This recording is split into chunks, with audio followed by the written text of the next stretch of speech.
Fala pessoal, tudo bem? Seja muito bem-vindo a mais um podcast Churrasquinho de Gato. Estamos agora na 3ª edição e é um prazer te ter aqui conosco.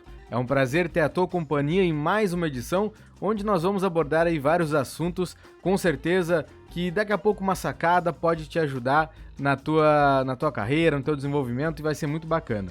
E como sempre, nós temos aqui o nosso queridão Diego. Fala, Diego! Fala, Rodrigo, beleza? Fala, pessoal! Tô muito feliz de estar fazendo parte desse 3º episódio. Tenho certeza que vai agregar mais um pouco aí. A gente vem com muita coisa para falar nesse programa. Show de bola, show de bola. Então, relembrando, né, se tu não viu ainda, tem lá a primeira edição, tem a 2ª edição lá com outros assuntos, né? A gente sempre tenta trazer um assunto diferente para poder conversar, para poder interagir, e a tua participação ela é fundamental, porque assim a gente consegue ter um retorno daquilo que a gente está conversando, consegue também ver novos temas para a gente trazer aqui, que aí fica muito mais interessante com a tua participação. E lembrando, o nosso e-mail é churrasquinhodegatopodcast@gmail.com e no Instagram, Churrasquinho de Gato Podcast. No Spotify, Diego? Churrasquinho de Gato. É isso aí, Churrasquinho de Gato, pode procurar lá. E tudo com arroba, né? E-mail com arroba, Instagram com arroba, não vamos esquecer da arrobinha aí. Meu arroba no Instagram é @Diegão Vida Boa, o Rodrigo. Dos Campos 88. É isso aí, show de bola. Meus queridos, a gente hoje traz um assunto, né, muito interessante do meu ponto de vista, porque a gente sabe que a gente vive ainda numa crise, né? A gente tem uma crise financeira, várias pessoas perderam os empregos e tem muita gente usando a criatividade e os seus talentos para conseguir sobreviver. Então tem uma base nisso que a gente trouxe o assunto de hoje, tá? Então, hoje nós temos uma opinião muito interessante da Yasmin, que aí o Diego vai te contar agora melhor um pouquinho. Então, né, a Yasmin, na verdade, eu tentei conversar com ela até, só que não me respondeu aí, mas para poder usar o nome dela, mas eu acho que não vejo problema nenhum. A Yasmin foi uma moça que me procurou para uma consultoria financeira e dentre os planos dela, ela tinha o plano de comprar uma casa, né, comprar um terreno e comprar uma casa. No trabalho que a gente fez de consultoria financeira, acabamos fazendo uma simulação e ela me comentou o seguinte na entrevista, né, quando a gente conversou da primeira vez. Ó, Diego, eu faço um trabalho aí extra e tudo, eu faço alguns bolos de pote e costumo vendê-los e tudo, e é uma saída, um escape aí para conseguir uma renda, além do salário fixo que ela já possuía. Então, com isso, né, a gente já tinha combinado isso na saída lá do podcast anterior, ficou com o tema bolo de pote, como já está aí na descrição do episódio, e nisso eu lembrei da história dela. E aí, nesses cálculos, né, que eu fiz para ela, ela poderia comprar a casa, o terreno e a casa dela, e até incrivelmente à vista, tá? Em 5 anos, obtendo a renda que ela já tinha, mais a renda do bolo de pote, através de cálculos, aplicações financeiras, etc. Eu não sei bem se a Yasmin seguiu os planos e tudo, não sei se ela continua vendendo, mas é uma história que eu lembrei de pronto quando a gente foi de bolo de pote e da importância que às vezes tem a gente, né, fazer uma nova renda, criar uma possibilidade de gerar uma renda. Tipo, às vezes tu tem um trabalho que te possibilita X mil reais de renda ao mês. E às vezes tu pode ter a oportunidade de gerar mais 500, 1.000, 1.500 através de trabalhos que você pode realizar no horário de ociosidade, né? Então por isso eu trouxe a história da Yasmin, porque contempla essa questão da gente ter sempre aquela criatividade de fazer um algo mais. E falando em criatividade, o Rodrigo tem uma história muito legal para apresentar. É isso aí. A história que a gente vai compartilhar é da Reane. Ela é de Vitória do Espírito Santo. Ela, como muitos brasileiros, né, ela estava com muitos problemas financeiros. Ela estava com dificuldade para pagar as contas, não conseguia ali pagar as contas. E ela e o seu marido, o Hélio, eles estavam com uma ideia na cabeça. Eles tinham 50 reais. E com esses 50 reais eles compraram os ingredientes necessários e começaram a fazer, nesse início, 20 bolinhos de pote. Dessa ideia, Eu acho que a partir dessa necessidade até, né, mais ainda do que a ideia, dessa necessidade, surgiu esse interesse e surgiu esse foco de trabalho deles. Eles estavam realmente desempregados, estavam precisando, as contas estavam apertadas e eles viram aí a oportunidade para poder ganhar dinheiro. Eu acredito que isso já parte também de uma habilidade, né, da Rayane de fazer bolos e as pessoas muitas vezes têm vários talentos, mas não usam isso financeiramente, né? Não usam isso para poder ou fazer uma renda extra, né, como bem o Diego falou, até uma renda de verdade, uma renda fixa, né, uma renda de um trabalho mesmo. Então ela começou com essa história, começou com essa necessidade e hoje ela vende mais de 2.500 bolos por mês. Ela consegue um lucro mensal em torno de R$5.500. Tu pensa que bolo de pote de repente não é algo que dê para se sustentar? A Rayane consegue. Inclusive ela faz ela compartilha esse conhecimento dela, né, dessa habilidade dela com as pessoas para que elas saibam que também é possível, né? Então existe uma forma de tu conseguir ganhar dinheiro. Claro que nenhuma delas vai ser sentada esperando, metendo a mão na massa, literalmente fazendo ali, né, o teu bolo e tu indo correndo atrás. Se uma pessoa consegue, acho que todo mundo consegue, né? Cara, a gente falou há pouco tempo atrás e tu até me disse assim, cara, ela vende 2.500 bolos de pote por mês. Cara, é bolo de pote pra caramba. E pra te ter noção, e aí foi quando eu te disse assim, não, mas esse é o negócio dela, né? Ela vive disso, então ela passa o dia inteiro fazendo bolo, vendendo e tal. Mas o que eu me impressionei, além dos R$2.500 que ela faz e faz os R$5.500 aí, chutando R$2 de lucro por bolo, cara, é que eles começaram com 50 pilas, tá? Eles pegaram R$50, até onde eu sei, era o que eles tinham no bolso, tá? Eles tinham uma possível, a saída deles era de 50 pila. Eles pegaram, foram lá, compraram os ingredientes e começaram a multiplicar. E se eu bem me lembro, Rodrigo, me confirma isso, a história do Silvio Santos é meio parecida, né? Que ele foi um cara que tinha uma grana bem restrita e começou a... eu acredito que várias histórias são assim, né? Tem até esqueci o nome dele, do vendedor de águas lá, muito famoso. Esqueci o nome dele. O Rick Chester. Esse mesmo, ele também. São histórias de pessoas que começaram com o que tinham, mas o pensamento delas não era no que elas tinham, no que elas poderiam ter. E elas foram crescendo e foram adquirindo e foram construindo, né? Muitas pessoas, elas surgem assim, né? Então a gente não pode muitas vezes dar essa desculpa. Eu não tenho condições, eu preciso comprar uma máquina de R$5.000 para fazer. Não precisa. Precisa realmente tu ter o esforço necessário. E no caso da Rayane, inclusive, ela comenta uma dica que ela dá, que é necessário não ter vergonha.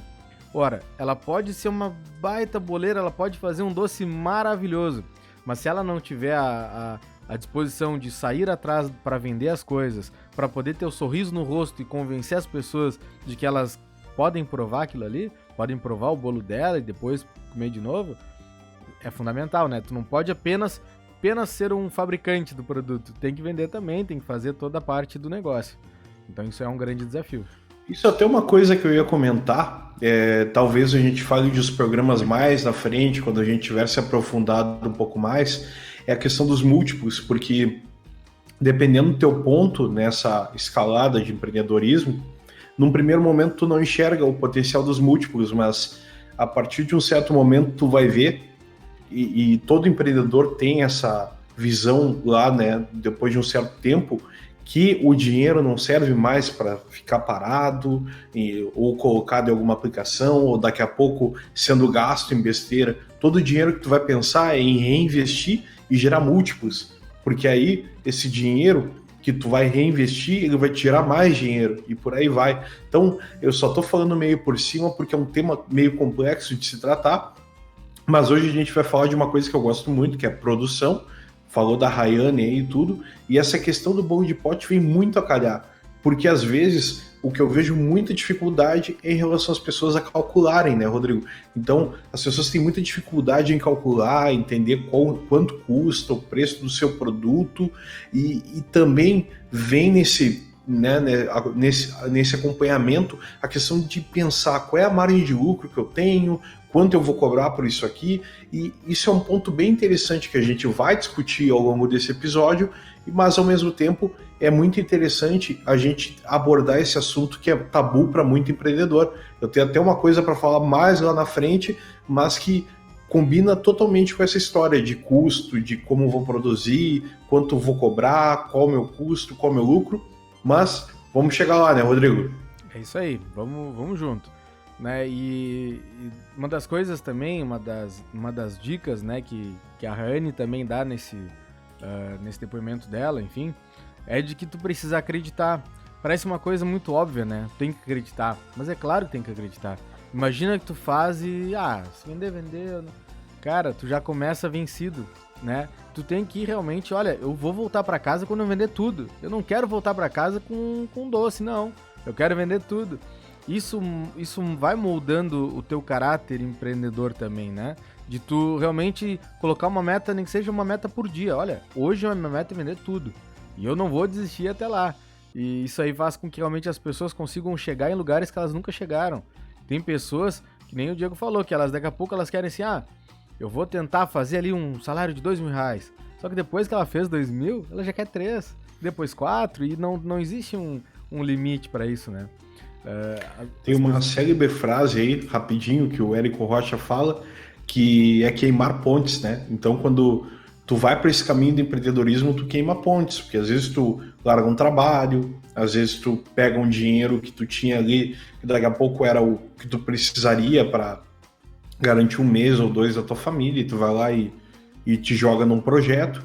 Então, essa questão de queimar a ponte é muito importante, porque assim como a Rayane e o marido tinham R$50 e queimaram a ponte legal, e pensa numa ponte, né? São R$50, e eles foram atrás, né? Abriram mão de, daqui a pouco, né, fazer outra correria, tentar ir atrás de uma outra forma mais confortável.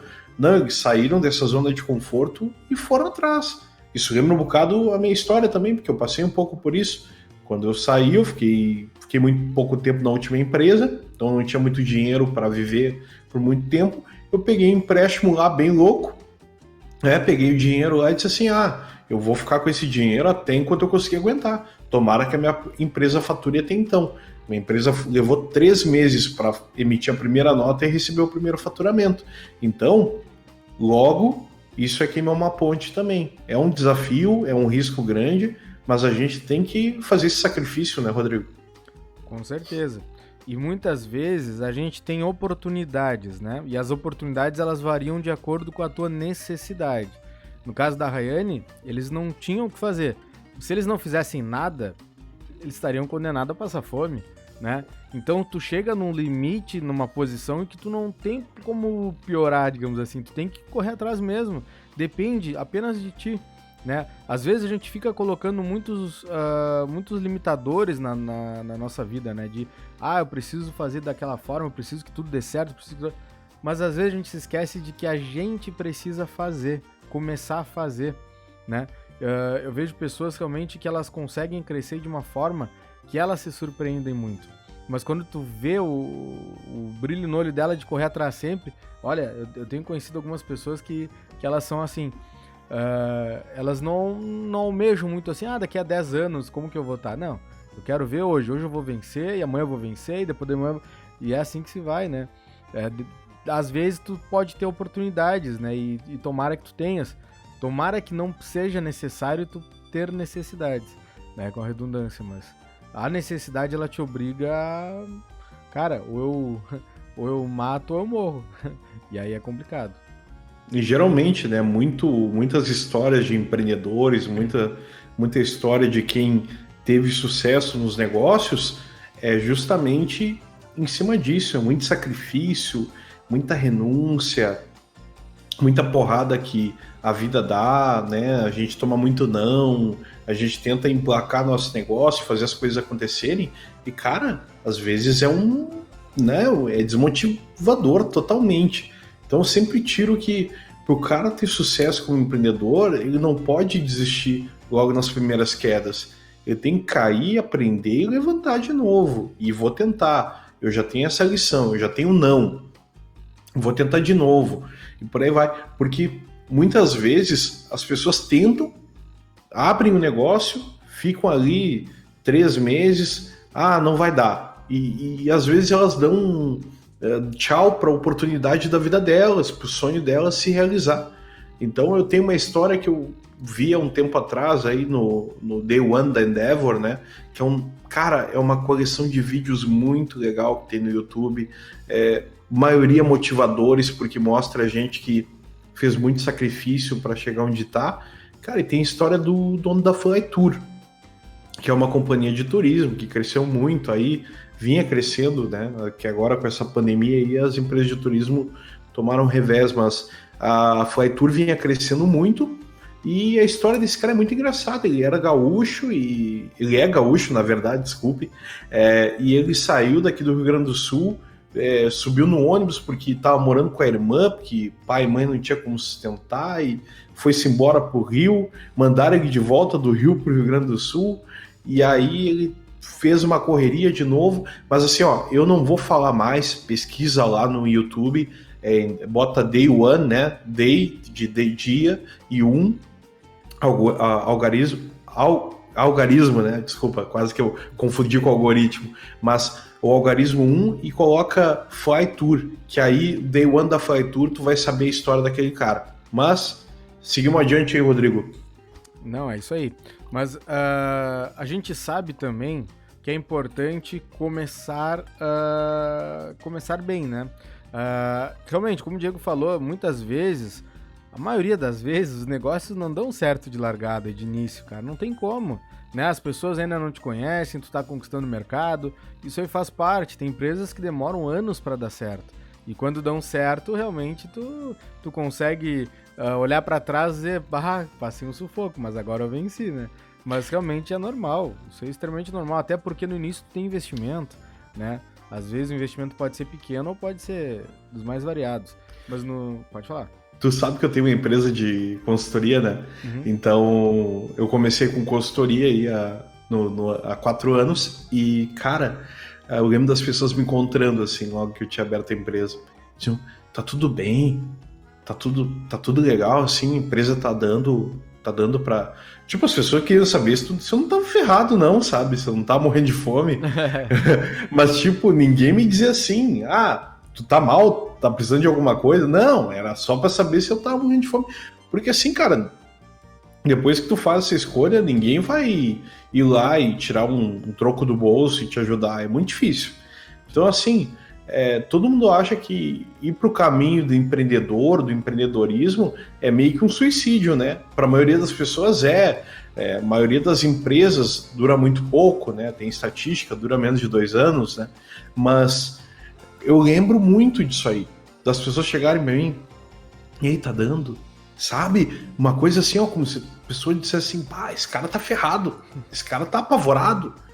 E, velho, assim, depois de 6 meses do negócio, eu tava lá com uma sala no melhor prédio de negócios aqui da cidade, o prédio mais novo e tudo. E mesmo assim as pessoas continuavam me perguntando.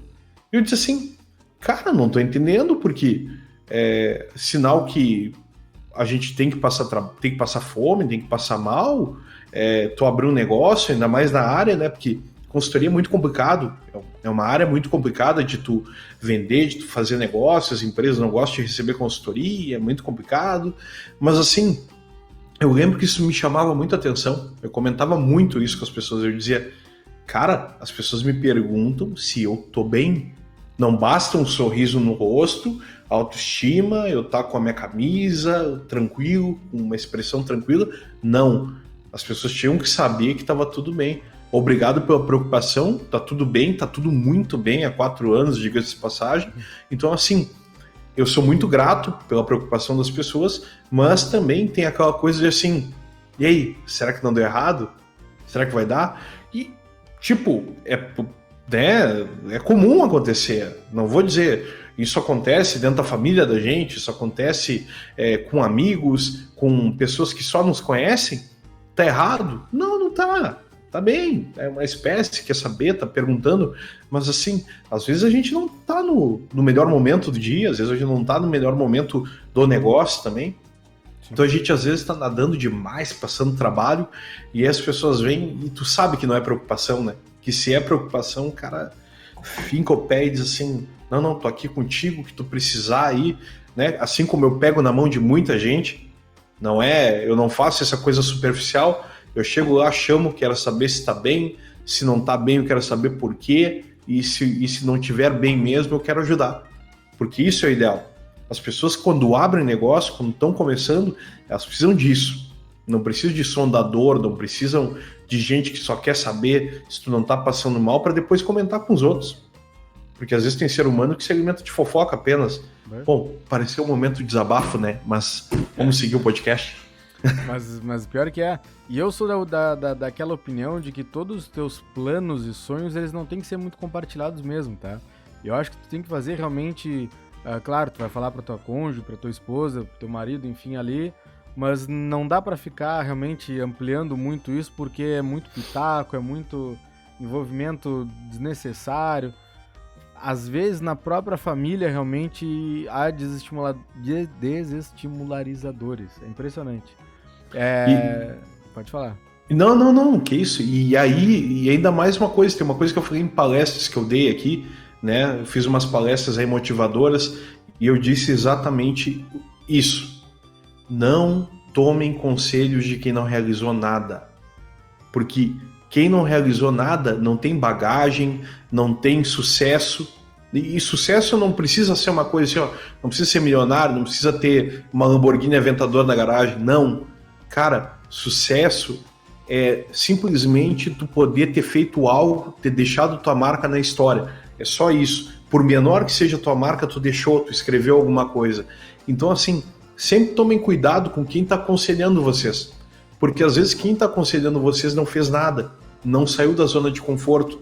Diferente de mim e do Rodrigo, que a gente botou a cara a tapa em algum momento, tá? E a gente teve que buscar o nosso. Então, assim, sempre tomem cuidado com quem está dando conselho para vocês, porque tem muita gente que não realizou nada, e isso inclui, às vezes, o próprio pai e mãe da gente, tá? Que às vezes quer dar um conselho e não está apto para isso. E às vezes é bom a gente pegar e fazer um estágio não remunerado e lá ouvir alguém que teve sucesso. Estágio não remunerado é uma brincadeira, né? Mas conversar com alguém que teve um relativo sucesso para saber se essa pessoa, o que ela faria naquele momento, se ela pararia, se ela continuaria, para ela avaliar o teu momento. Porque às vezes é bom a gente botar o rabinho entre as pernas para ter um aprendizado legal na vida. Com certeza. Mas voltando um pouquinho agora, Diegão, para o nosso assunto da noite, né? O bolo de pote. Ele é uma forma que muitas famílias estão encontrando agora para fazer a sua renda, para poder se sustentar, inclusive, né, nesses dias de hoje. O que tu faria, Diegão, quando a gente pensa assim em bolo de pote? O que tu acha que poderia ser o início dessa caminhada? Se alguém tem essa ideia, olhou na thumb ali, ou no título do podcast, bolo de pote, quem sabe eu não posso fazer isso, né? O que ela deve começar fazendo, Diegão?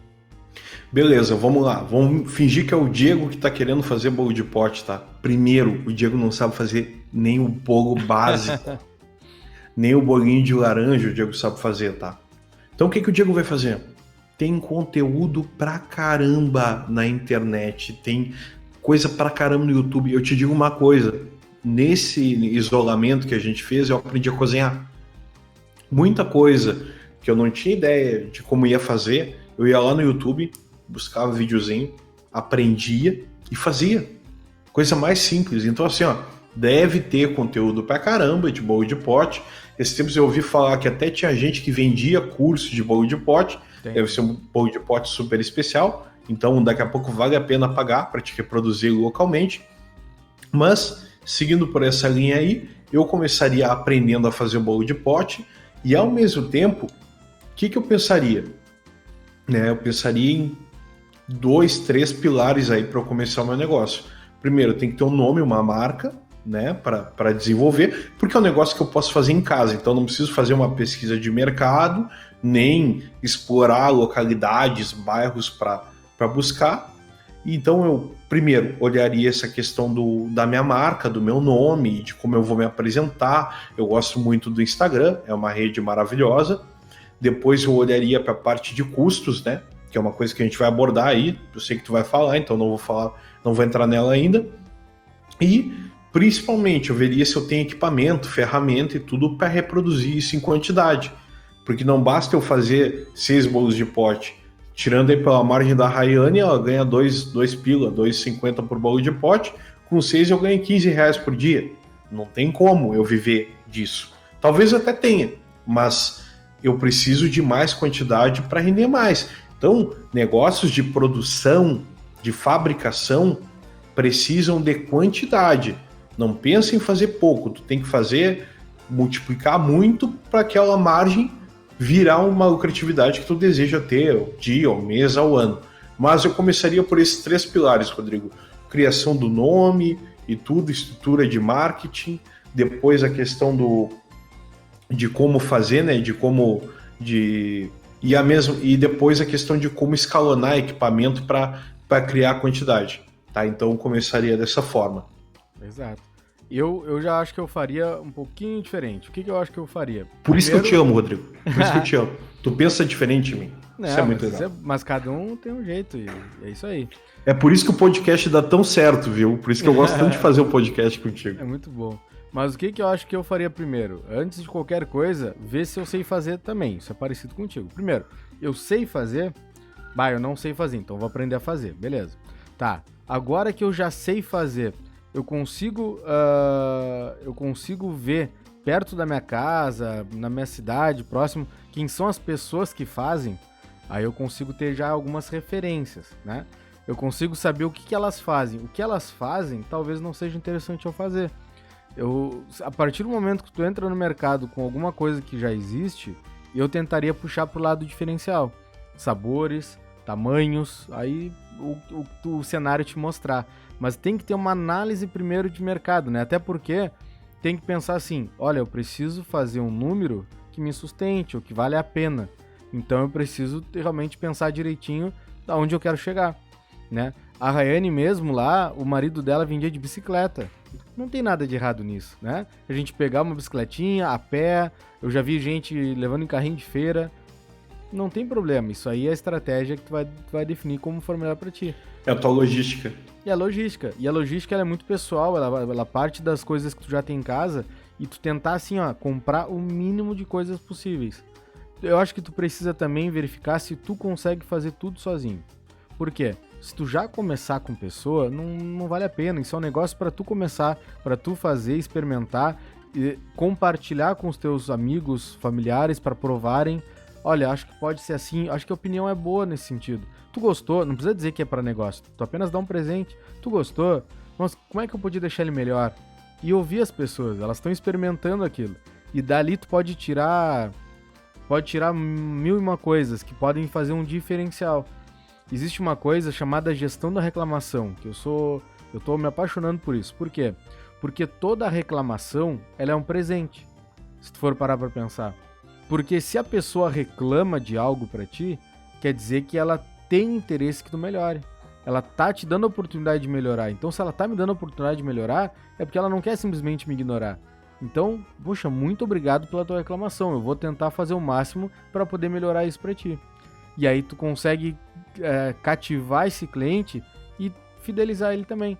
Para que daqui a pouco tu tenha um bolo de pote de caipirinha. Pô, uma coisa nada a ver, né? Mas por que não pode ser bom, né? A pessoa sugeriu e daqui a pouco tu faz para experimentar.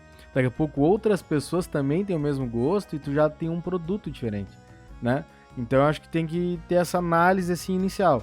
E claro, os custos são fundamentais.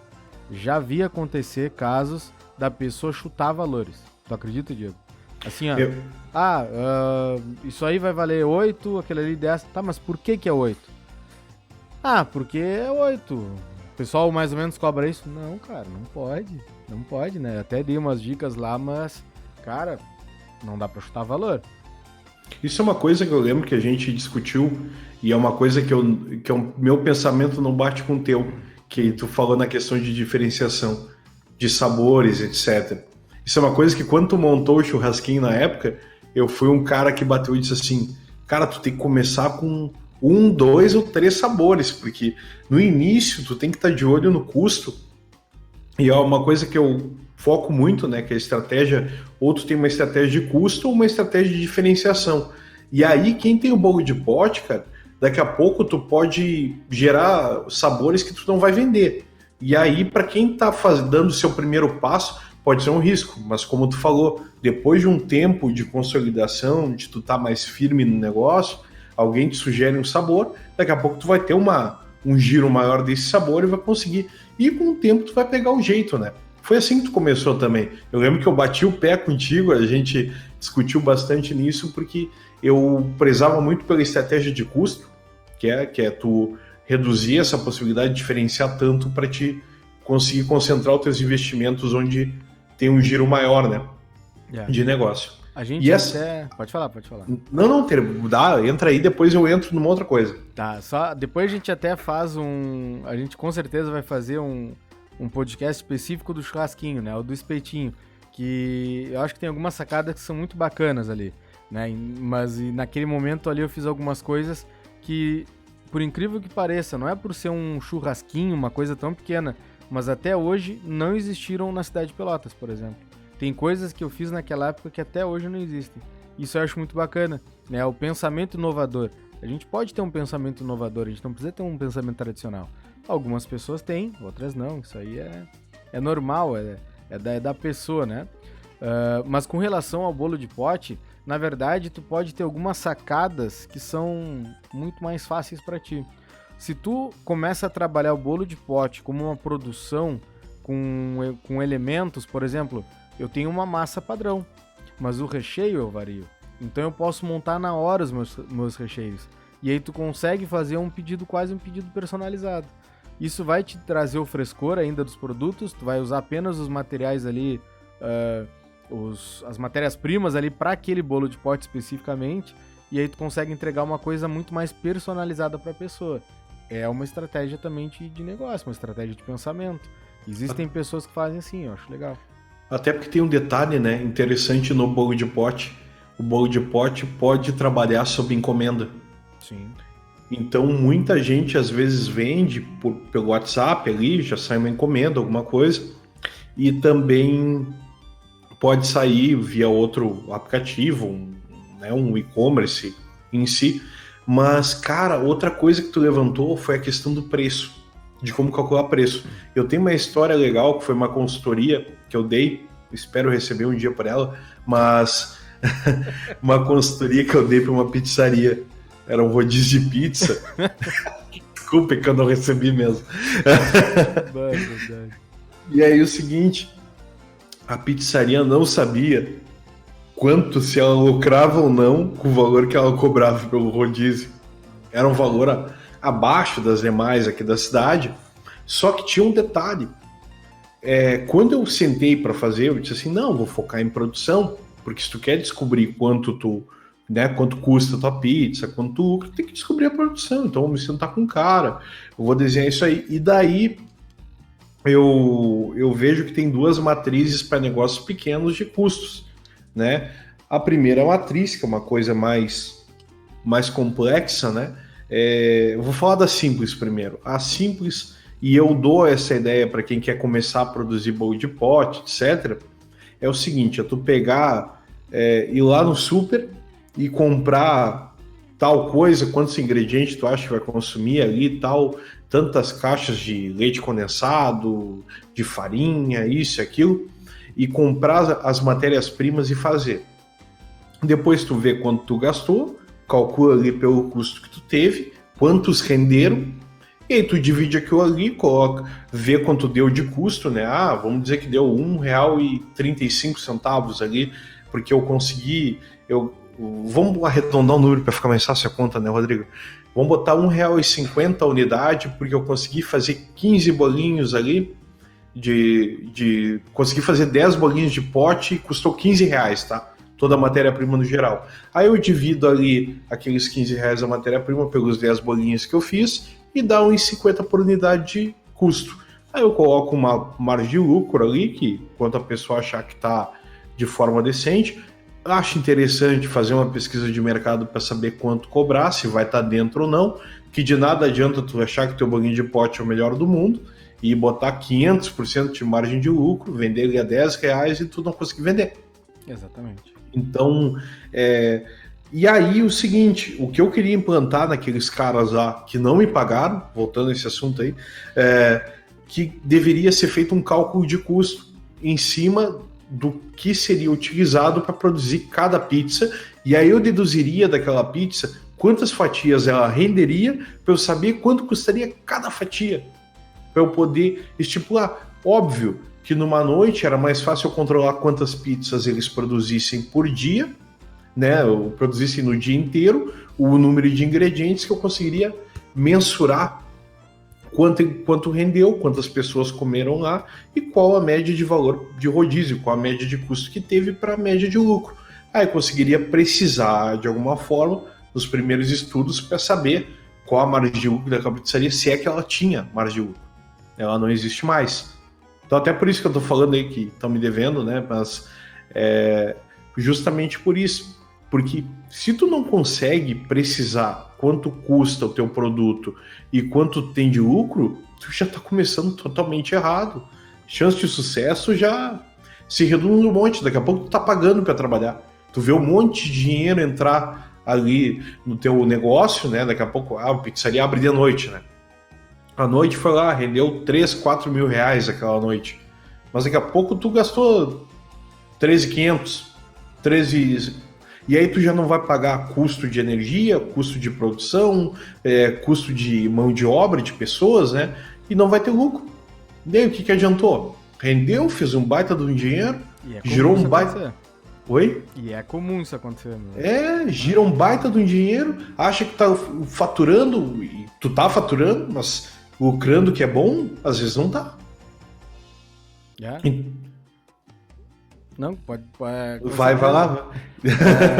É um cálculo que ele pode ser dos mais simples aos mais complexos. Realmente o de rodízio ele é um pouquinho mais complexo, né? Mas o do bolo do pote ele é realmente um cálculo fácil, né? Do ponto de vista de ingrediente, material, até porque tu não vai ter um novo local, bem dizer, tu vai fazer da tua casa, tu não vai ter funcionários, então o teu cálculo ele é um pouco mais fácil, mas nem por isso menos importante. É importante que se faça o cálculo, é importante que tu saiba o que tu pode cobrar, né? Que não chute valores de forma nenhuma, e ainda mais o valor de cada sabor, porque os valores não são iguais, né? Então tu vai ter ali um que pode ser mais caro que o outro, isso é normal, né? Pelos ingredientes tu vai conseguir mensurar isso, mas é importante fazer, né? E outra coisa, depois que tu consegue calcular, ainda existe a batalha dos fornecedores, né? De tu correr atrás sempre de poder melhorar os teus fornecedores no sentido de preço mesmo. Não acho tão bacana tu variar tanto de marcas, porque aí tu pode comprometer a qualidade do teu produto. E eu, pelo menos no meu ponto de vista, qualquer produto que eu pense em produzir ou fazer, tudo sempre foi pensado em qualidade. Então tu apresenta para as pessoas, que nem no meu caso lá, um espetinho de entrecô, e depois tu dá um de agulha, os caras vão te matar, né? Não é legal. Tu acaba matando teu negócio às vezes nisso aí. E eu vi muito acontecer isso, até novamente na área do churrasquinho. Eu vi uma alta da carne que eu peguei na época que foi muito alta, muito alta. Não me lembro o motivo, mas assim, ó, muito alta. E vários churrasquinhos, alguns deles diminuíram o tamanho do espeto, outros aumentaram o valor do espetinho, né? E os que tentaram manter não conseguiram, não conseguiram se segurar por muito tempo, né? Outros, aí esses perderam a mão, que foi perdendo a qualidade. E tu repara, não adianta, as pessoas reparam. Se tu tá comendo uma coisa diferente, elas reparam, não adianta. Então, com qualidade não se brinca. E com custos, cara, não dá pra brincar também. Isso aí que tu falou é a satisfação do teu consumidor e a forma como tu faz. Você imagina, eu tô achando uma tremenda diferença nos chocolates em barra, tá? Tem um fabricante de chocolate em barra que a gente come que parece estar comendo açúcar puro, praticamente. Então, sinceramente, não tem como. Ou tu pega realmente, tu repassa o teu custo, o teu aumento de custo para o teu cliente, ele até entende, tá? Porque eu também teve alta de carne nesse ano também, e o açougue repassou, e eu fiz questão de manter o açougue e continuar, e comprando o mesmo corte, porque justamente a qualidade é boa, e ao mesmo tempo, se o cara tem que me repassar e não tem que fazer, é o negócio dele, cara. Eu não vou prejudicar ele, eu vou pagar mais 3, 4, 5 reais no preço do quilo, mas eu não vou deixar de consumir. Então, assim, às vezes, tu faz essa opção por reduzir tua qualidade e teu cliente vai embora. Porque que nem restaurante. Restaurante perde muito cliente nisso também.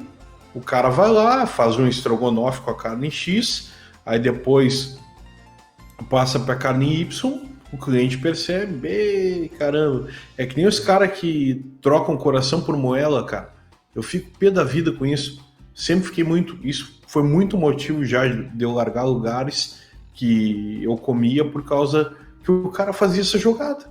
E o cara, às vezes, não percebe, tu bota, mistura ali, né? Faz 1 por 1, 2 por 1. Claro. Cara, é sacanagem. E, cara, tu já viu picanha, que na verdade é coxão mole? Não vou nem falar da marca, né? Porque é engraçado que os caras saem com esse troço etiquetado. Isso vem etiquetado do frigorífico. E as churrascarias ainda vendem, não, aqui é picanha. Cara, não vem com essa, não vem com essa. Dá pra bater na cabeça, dá pra bater na cabeça do cachorro com a picanha. Ah, tá louco. Não tem comparação, mas é aquela coisa, né? Aí tem também a má fé, enfim. Mas no bolo do pote, a preocupação, no meu ponto de vista, ela tem que ser maior ainda porque não é um item essencial, não é uma coisa que as pessoas precisam comer todo dia. É uma coisa que dá prazer a elas, né? Uma satisfação de uma sobremesa, um doce e tal. Mas se as pessoas tiverem que parar, elas podem parar. Ao passo que carne tu vai comer. Eu aqui em casa mesmo a gente opta bastante por frango, porco, né, que são carnes mais baratas e mesmo assim subiram também. Mas às vezes a gente alterna, né, porque realmente os preços estão muito altos. Não sei como é que tá em Rio Grande, mas aqui em Pelotas tá osso. Então... Não, isso quando o cara ainda tem a condição, né, Rodrigo, de seguir comendo carne. Porque daqui a pouco o cara tem que ir pro ovo. O cara tem que ir pro ovo, o cara tem que... tem que ir pro ovo, tá ok? Né? Tem que ir pro ovo. Então, assim, tem essa questão, daqui a pouco o pobre se sacrifica, tem que ir lá para outro ponto. Mas, claro, nós estamos falando de bolo de pote, tem que ser estudado, tem que ver o que agrada as pessoas. Daqui a pouco uma pesquisa, vou usar uma palavra aqui que é interessante, que é sensorial, para saber o que a pessoa sente quando está comendo teu bolo de pote. Porque, tem bolo de pote que é muito gostoso, que tem um recheinho bom, que penetra a massa ali, mas tem bolo de pote que é um bolo seco também, Exatamente. Que aí não tem também, é uma cobertura dura e um bolo seco. Aí, às vezes tu compra assim, tu acha, tem uma expectativa, né? Esse tempo comprei ali na praia, a gente pegou, vem os gurizinhos e tal, a gente, vamos dar uma força, né? Porque às vezes eu compro dos pequenos negócios, assim, do ambulante, para dar uma força pro negócio. Aí o cara veio e me entregou. Cara, parece que o cara saiu correndo assim. Eu vou sair correndo pra ele não reclamar. Cara, que bolo horroroso, cara. E me vendeu um brigadeiro também. Aqui a gente chama de negrinho no Rio Grande do Sul. Sem racismo, sem ofensa, mas o cara me vendeu um brigadeiro também. Que brigadeiro horroroso. Meu caramba. Então, assim, tem que cuidar isso. Como tu falou, tem que cuidar a qualidade. Tá? Eu quero que tu fale de uma questão que tu levantou ali, que eu sei que está dentro da produção do programa, que é a questão de custo, de abrir esse custo, de quanto custa cada coisinha, para a gente dar uma ideia do que essa pessoa precisa calcular, né? Então, eu quero que tu fale, se daqui a pouco, vou deixar isso para ti, se daqui a pouco sentir falta de alguma coisa, que eu sou meio chato com isso, eu também vou falando também. Na verdade, os preços a gente não consegue falar exatamente iguais, porque eles variam muito de cidade para cidade e gradiente para gradiente.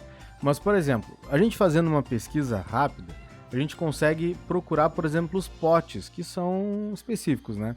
Os potes de bolo de pote.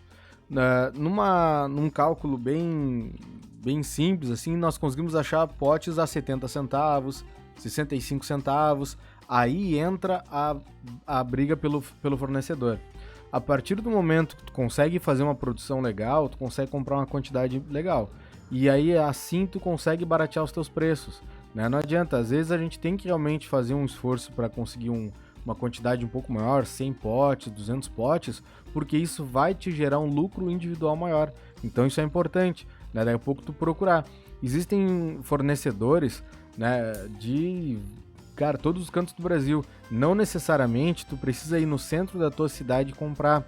Normalmente eles fizeram o processo de importar para tua cidade, então tu acaba pagando mais. Mas se tu conseguires procurar, acho que o foco é esse, é procurar. Tu ir na internet, procurar, fazer ligação. Me lembro que no churrasquinho eu perdia muito tempo fazendo isso, mas eu consegui ir atrás de vários preços bacanas e alguns produtos inovadores na época. Então, se tu vai atrás ali, tu consegue baratear os teus preços aos poucos. Tu consegue produzir, por exemplo, um pote de 70 centavos, e aí tu compra os ingredientes ali do teu bolo e ele gera ali R$2 de custo. Tu consegue, a partir dessa descrição dos itens que tu utilizou, tentar correr atrás de todos eles atrás de preços menores, tá? Isso tu consegue fazer. Os atacados, com certeza, eles oferecem um preço melhor no ponto de vista de tu comprar de sacos, né? Então tu também consegue correr atrás disso. Existem muitas coisas que valem a pena, açúcar, farinha, ovo, essas coisas vale muito a pena tu comprar nesse sentido. Claro, no volume. No volume. No caso de quem vai começar com R$50, não tem como, é difícil, a gente sabe. Mas depois que tu começa já a fazer um pouco mais, produzir um pouco mais, aí tu consegue chegar nesse valor. Lembra, o teu custo não é o teu valor do produto, não é apenas o teu custo. Tu tem que pensar também no tempo que tu usou para fazer aquele material, na tua energia elétrica, gás, enfim, porque no final do mês tu vai ter que pagar a conta de energia, tu usou ali uma batedeira, alguma coisa tu usou a mais, tu vai precisar trocar o teu gás com mais frequência, então esse custo também tem que estar inserido. E eu sugiro realmente que tu faça essas pesquisas, tá? Para vocês terem noção, lá na época do churrasquinho eu trazia um produto de Minas Gerais. Não é muito perto, a gente tá aqui em Pelotas, eu tô em Pelotas, né, no Rio Grande do Sul. Então a distância realmente é grande, mas compensava mesmo com o valor do frete. Então, que era? Um queijo? Não, eram as embalagens. Achei queijo Minas, né? Sei lá. Não, o queijo era daqui. Tem coisas que precisam ser frescas. Quanto mais frescas, melhor. E aí não adianta, tu tem que ir aqui mesmo buscar as coisas.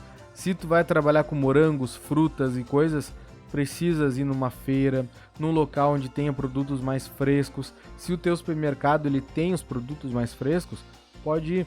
Mas não te esquece que tem vários que importam de muitos lugares longe e trazem os produtos já num estágio mais durinho, vamos dizer assim, não tão bons, né? Sempre num produtor local, tu vai achar ali numa feira, até no feirante, coisas de muita qualidade. E aí tu consegue agregar valor ao teu produto, porque tu vai ter produtos de extrema qualidade. Então tudo isso faz parte da tua entrada de custos, tá? Depois que tu conseguir fazer esse cálculo, aí tu consegue mensurar quanto que tu pode pegar de lucro. Não é loucura tu pensar em mais de 100% de lucro, não tem problema. Tu tem que realmente fazer uma análise do que as pessoas estão pagando hoje. Porque tu quer ver uma coisa? Quando eu abri lá a gente acaba falando do churrasquinho, não tem jeito, mas... É um podcast, né? É um podcast. Quando eu abri lá, eu recebi muitas críticas, porque o meu churrasquinho, o que mais vendia era o de porco, e ele custava R$6. Quando tu fala R$6, pra muita gente, eu sei que isso é um valor que parece alto, tá? Há 3 dias atrás, eu fui com a minha esposa e meu filho, a gente foi comer churrasquinho aqui em Pelotas. Já tava R$10, num lugar bem movimentado aqui de churrasquinho. Não é, o valor da carne, ele tá muito alto. O produto em si ali, o preço até do porco, que era um valor mais baixo, ele tá mais alto, não adianta. Só que realmente é o produto. Não é que nem o caso de vários lugares onde existia uma carne cheia de amaciante. Tu percebe isso só se tu tiver um pouco mais de experiência na área ali, mas dá pra ver quando é cheio, uma carne muito ruim, cheia de amaciante. E é isso aí que as pessoas algumas vezes fazem e vendem R$3, R$4. Mas os valores são esses de fato. E na época as pessoas compravam, porque elas comiam, elas achavam que realmente aquelas 250 gramas valiam, e aí elas voltavam, e aí compravam, e isso era o que ia bastante. Então, se tu tem um produto de qualidade, se tu compra itens ali bons, uns itens que valem a pena, eu acredito que não existe caro e barato. Existe vale a pena ou não vale a pena. E a pessoa ela vai avaliar isso quando for comer o teu bolo no pote. Aquela experiência que ela teve, ela quer ter de novo? Se ela quer ter de novo, ela vai voltar. Se aquela experiência que o Diego teve ali com o pessoal lá, ele não quer de novo. Por que ele vai dizer pra alguém, conhece lá os caras que correm das pessoas lá? Vai lá comprar um bolo deles. Não vai. Ele vai falar pras pessoas as melhores experiências que ele teve. Assim como eu também vou e todo mundo vai. Tu também vai. Tu já deve ter falado pras pessoas assim, cara, vamos lá que lá é muito bom. Tu tá dizendo que a tua experiência foi boa e tu quer que as outras pessoas tenham também. Então isso aí tudo faz parte do mercado em si. Beleza? Poxa, olha, eu até achei que eu fosse falar alguma coisa de custo, mas tu falou tudo, tava tão completo. Olha, eu tava até por me despedir agora, sabe? Porque acho que já... Quantos minutos tem de podcast, Rodrigo? Temos 50. Passou voando. 50? Nossa, passou voando e agora tu foi completo, tu resumiu o tema, falou de produção, a gente já falou de mídia, falou de tudo, falou de satisfação do cliente, que é mega importante. Coloca aí o que tu precisa mais. Mídia é muito importante. Eu acho que a gente pode abrir um pouquinho mais nesse tema, o que tu acha? Vamos, entre. Porque assim, quando a gente fala de mídia, a gente fala em ser visto. Basicamente é isso, né? Só que as pessoas, elas não sabem que tu tá abrindo um negócio. Elas não vão saber. Elas vão saber se tu postar, se outra pessoa também postar, se outra pessoa compartilhar. Então tudo isso faz parte da mídia. A partir do momento que tu consegue levar o teu produto para outras pessoas e elas têm uma experiência positiva, elas vão compartilhar com os outros também. Então, se tu tá de repente com um investimento tranquilo, se tu consegue... fazer uma boa produção, não é errado daqui a pouco tu oferecer para algumas pessoas, cara, tu pode provar lá, se tu gostar, tu só me diz, me marca lá no Instagram, marca lá que eu vou ficar feliz de ter visto que tu gostou e tal. Isso faz parte, hoje em dia é muito mais comum do que parece. Eu tenho visto muita gente, tá? Te cortando aí rápido, eu tenho visto muita gente procurando influenciador, tá? Local. E às vezes nem precisa ser um influenciador lá, nível Brasil e tudo. Não, na tua cidade tem alguém que tem lá mais que 10, 15, 20 mil seguidores. Mas faz sentido, né? E aí tu pega e vai lá, monta um kit, manda lá pro influenciador. Vamos falar de bolo de pote? Eu faço 5 sabores, vou mandar os 5 lá numa caixinha bonitinha, vou oferecer lá, vai ter um cupom de desconto aqui por causa do influenciador tal. Mas assim, tu tá pegando e concentrando ali em alguém que tem público, que tem audiência. E isso é muito importante hoje em tempos de mídia. Se alguém tem audiência, se alguém tem o número de seguidores que pode fazer uma propaganda legal, porque assim, muitas vezes, como essas pessoas, esse público está atrelado ao influenciador, o fato dele dizer que teu produto é bom e gostar vai fazer naturalmente que uma fração daquele público que está de seguidores dele te procure para dizer o seguinte, tô comendo porque eu quero comer o mesmo bolo que o fulano, a fulana tá comendo. Não é, Rodrigo? Exatamente. Só que tem um detalhe. Não adianta a gente chamar Paola Oliveira para fazer isso. Porque o que adianta uma pessoa... Embora, né? Não é assim também. A gente só não tem dinheiro para pagar. Porque se eu pudesse, né, eu pagaria um X aí. Mas não adianta, porque qual é o público dela? O Brasil inteiro. O que adianta uma pessoa do Rio de Janeiro, Salvador, Recife, saber que eu faço um bolo de pote aqui em Pelotas? Quem é que vai vir aqui comprar meu bolo de pote? Não vai, ninguém vai. Então não adianta de fato, né? É muito mais vantajoso tu pegar uma pessoa que tem um público local, como o Diego falou, que ela vai ter um público compatível com o teu. Ou seja, de pessoas que podem vir a comprar, né? É que nem aquele negócio do que eu fico louco com aquilo, com o negócio de panfleto. O panfleto, ele é com certeza dinheiro jogado fora, no meu ponto de vista. Por quê? A margem de retorno que tu tem do panfleto, ela é mínima.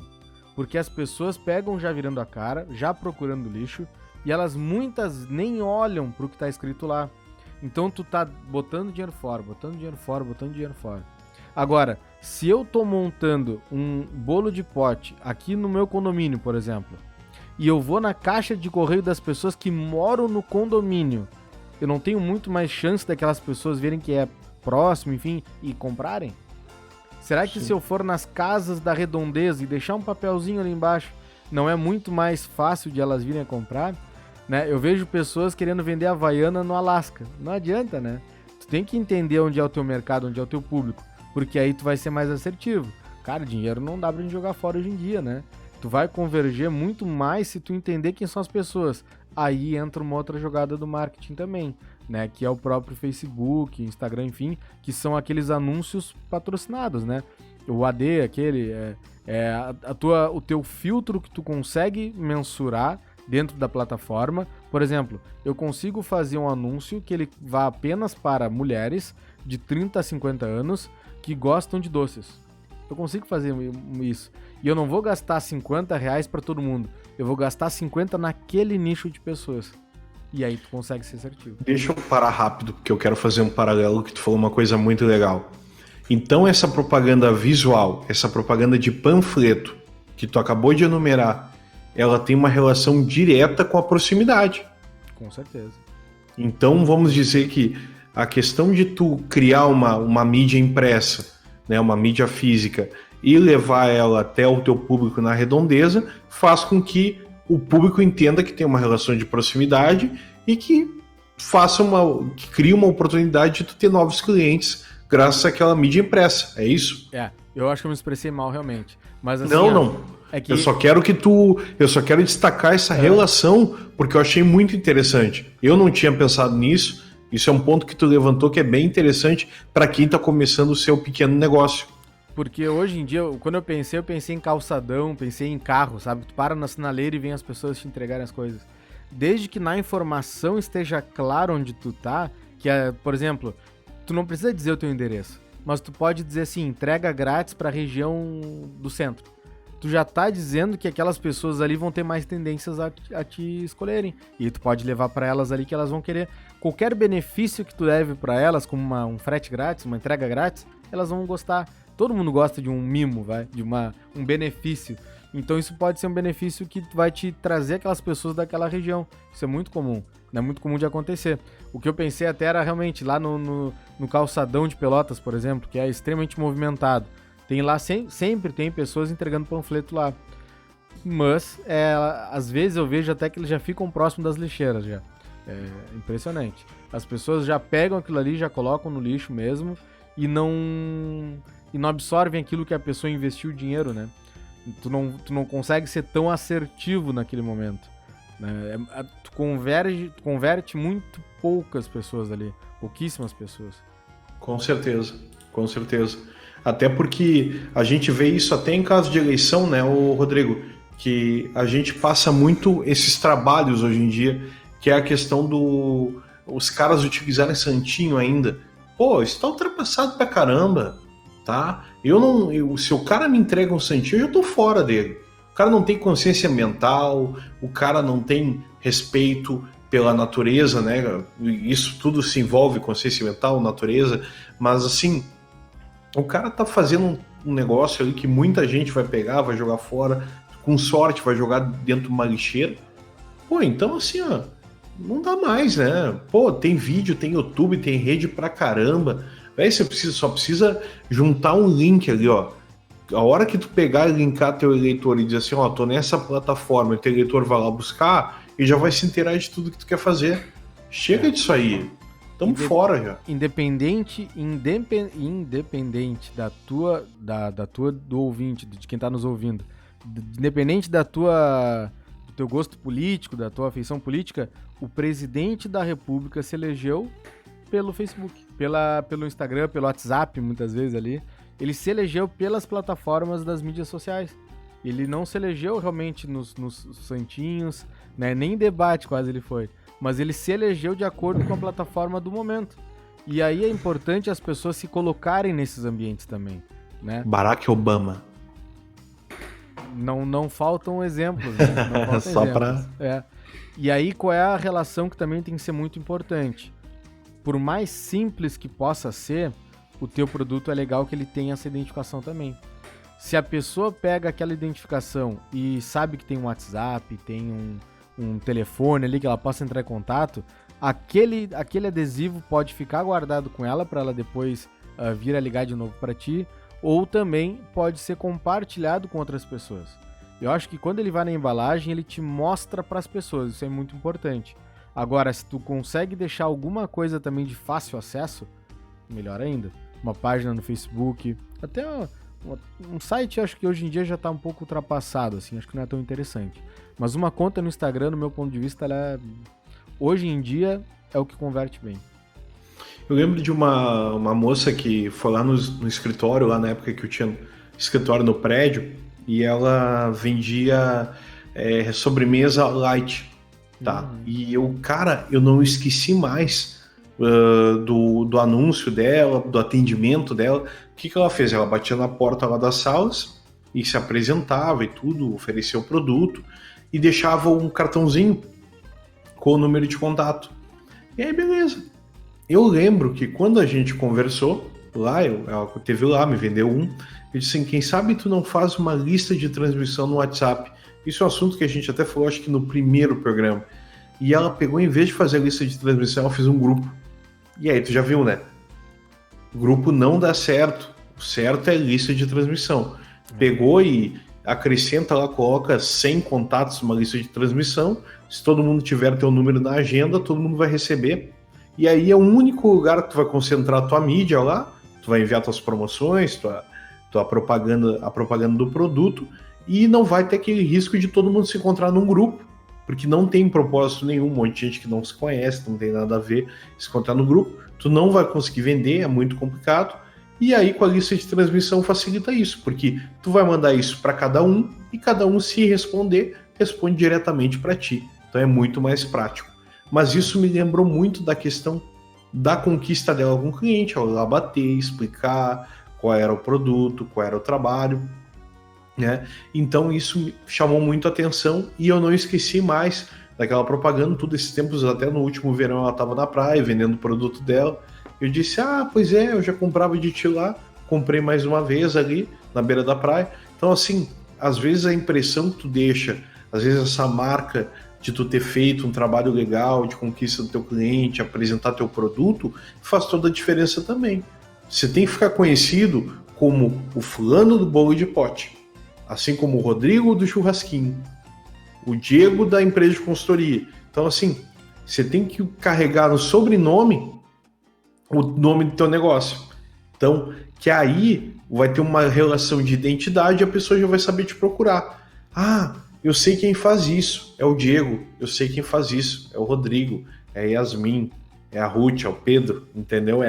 São essas pessoas que têm seu negócio e se identificam portal. Então é muito bom, às vezes, ter esse seu nome atrelado e deixar uma impressão boa naquele cliente. É porque tu te torna uma referência, né? Isso é muito importante. E a visão que essa pessoa deixou em ti, ela é totalmente diferente de ela ter te abordado alguém na rua e te largado um panfleto, né? Porque ela é muito mais pessoal, ela é muito mais próxima. E uma das coisas até que a gente vê nesse depoimento até que a gente viu da Rayane, é que ela também tinha muita vergonha de vender os bolos de pote dela. Só que ela via que ela precisava vencer essa vergonha através de um sorriso, de um momento assim de realmente mostrar que ela tá feliz em fazer aquilo. Vai dizer que quando a pessoa tá feliz em te atender, tu não é muito melhor recebido, né? É outra energia. É outro ambiente. Outra energia. Bagé tinha um médico que nem era médico, mas ele atendia tão bem as pessoas. E aí o cara atendeu as pessoas como médico por anos, receitava tudo. E o cara não era médico, descobriram isso muitos anos depois. Nossa. E não é... E olha, e se as pessoas nesse momento colocarem a memória agora pra pensar, quantos médicos não olharam pra tua cara, te deram paracetamol e disseram que era virose? Será que esses aí se preocuparam contigo? Dificilmente, né? Mas aqueles que realmente se preocuparam contigo te marcaram e tu voltou. Isso é em qualquer lugar, né? A gente gosta de ser bem atendido, a gente gosta da boa experiência, então a gente tem que fazer a boa experiência pro cliente também. Sem o cliente, a gente não seria nada, né, Digão? Às vezes tu tá só precisando de um pouco de carinho, né? Por exemplo, tu pega, sai daí, por que muito cara vive no boteco? Tem muita gente que vive lá, sai do trabalho, vai pro boteco antes de ir em casa. Porque lá, chega lá do boteco, já conhece ele, atende ele bem, já sabe que ele gosta de beber e tudo. tem os parceiros dele lá de cachaça, já vamos falar do nível alcoólatra, né?